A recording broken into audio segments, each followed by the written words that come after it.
Everything you've ever imagined is real. It's actually God's way of showing you a preview of a coming attraction that he has for you. When I was 10 years old, a teacher, she said, I want everybody to write what you want to be when you grow up. I wrote on my paper, I want to be on TV. So she got to me and she said, little Stevie, come to the front of the class. I figured this is a big moment for me. So I get up there, and turns out she called me to the front to humiliate me. She said, who do you know on TV? Who in this school ever been on TV? Why would you write such a thing on your paper? She finally looked at me and said, and look at you standing there. You can't even talk. So every Christmas, I send her a flat screen TV. Whatever you've been imagining is too small compared to what God has opened up before you. It is massive. It is huge. It is simply an opportunity. You can't measure it with a stick. You can't put it in a computer. That if you walk into what God is giving you, you will never, ever be the same again. I mean, a radical revolution is about to take forth. This is about a space and time that God has created for you to step into a new dimension, a higher expression of yourself. The outworking of the internal stuff that's been shut up in your bowels, tied up in your belly. You have finally come to the place of maturity that you can step into what you have been dreaming about, and God is about to revolutionize your life. This thing is big. This thing is huge. Touch three people and say, look for opportunities. Look for opportunities. Don't watch the clock. Don't look at the calendar. Don't worry about the seasons. Don't worry about what people say. Don't worry about anything. God is setting before you a large opportunity.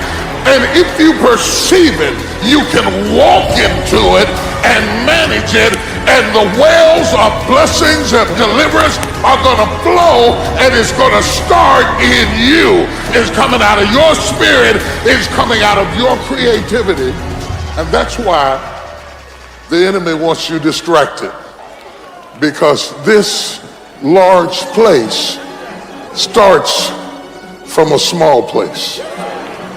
Go to the places that they have been jammed up and closed down, and God said, dig them out again. Dig out things you put on the back burner. Dig out things that you thought about, didn't have the resources to do.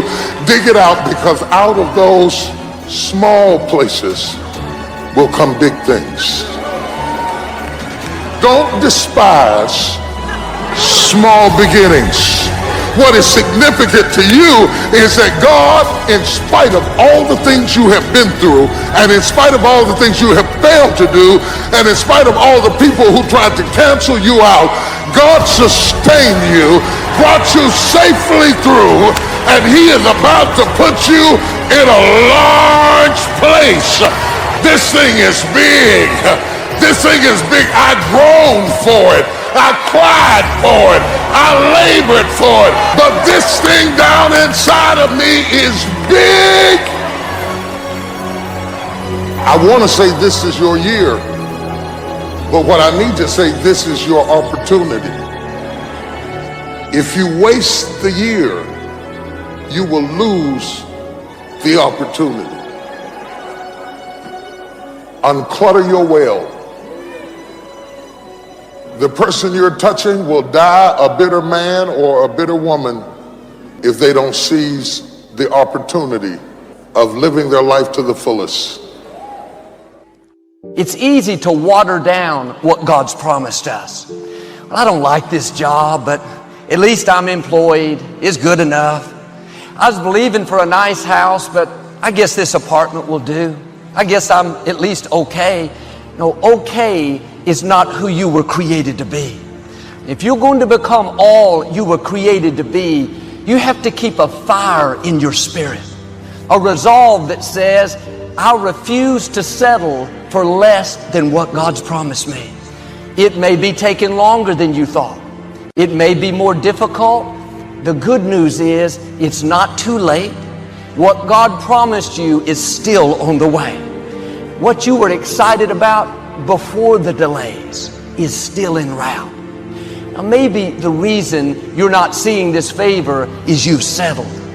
You've accepted that your dream's not going to happen. As long as you think that way, it will limit your life. Pack up your belongings. Mediocrity is not your home.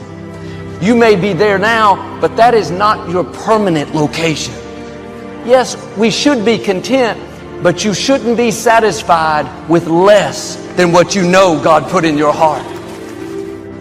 There will be times God speaks things to your spirit that don't make sense to your mind. You'll never write your book, never build that children's home you're dreaming about. You don't have the resources. You may not, but God does. Why don't you take the limits off of Him? You wouldn't be hearing this if He wasn't about to do something unusual, something that you didn't see coming. Make room in your thinking for the abundant, more than enough life that belongs to you. No, you don't have to take up for God. Let me help God make this happen. God doesn't need that kind of help. He flung stars into space.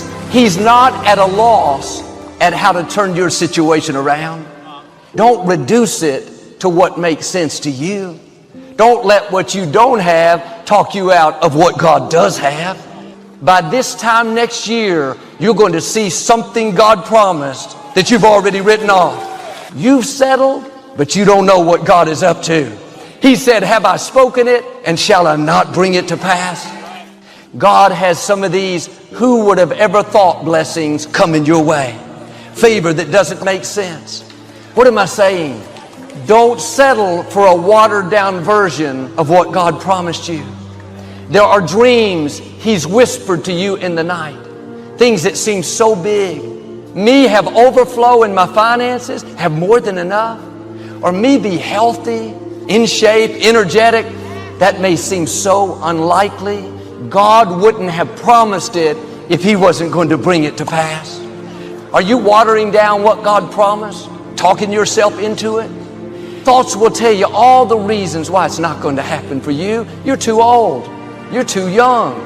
You don't have the talent, the education, the resources. None of that stops our God. But sometimes the reason we settle is life hasn't turned out the way we thought. Unfair things have happened. Now we've lost our passion. This is what happened to Abraham's father. He had 3 sons. One of those sons, a young man named Haran, died at an early age. Years later, God told him to leave the place he was living and move to Canaan, the promised land. And he started out that way. But when they came to the city of Haran, the same name as the son he lost, he got so discouraged that he gave up on his dream. He's the original one God told to go to the promised land, not Abraham. But because of the loss, he chose to settle. If you're going to reach your destiny, you have to dig down deep and say, yes, I've been hurt, but I'm not settling here. I've been betrayed, but I'm not settling in bitterness. I lost a loved one, but I'm not settling in despair. I know God has beauty for these ashes. I know weeping endures for a night, but joy is coming in the morning. We can all find a reason to live offended, angry, but if you'll refuse to settle, on the other side of that hurt is a new level of your destiny. Press past the disappointments. Press past those lonely nights. Amazing things await you if you just don't settle. Life has thrown you a curve. You have to get your fire back. God did not bring you this far to leave you. See, once you commit yourself, the how will come. You will figure it out. You want to begin to just challenge yourself because you really don't know what you can't do. Once you think about the goals that you want to achieve, and I really want to challenge you to make up your mind that you're going to make that happen for yourself.